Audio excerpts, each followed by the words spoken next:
We have no army. Oh, pish-posh, who needs an army? 20 men or so would be quite sufficient. Oh, and who's going to lead them? Tully Bascom, of course. He's our hereditary field marshal and grand constable. Tully?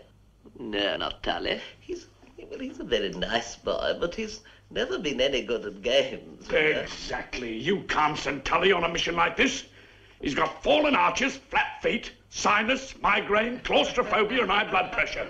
Apart from being nearsighted and getting dizzy in high places. We are not asking him to climb the Alps, you know. All Tully has to do is to get the men over there. Once they try to land in New York without visas, they will be arrested. And that's all there is to it, really. I don't want anyone hurt. Of course not, Your Grace. I'll tell Tully to be very careful.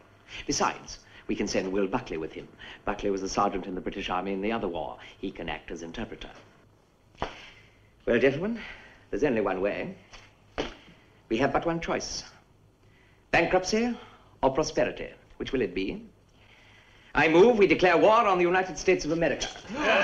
As leader of the party of the common man, I say that war is reprehensible, barbaric, unforgivable, and unthinkable.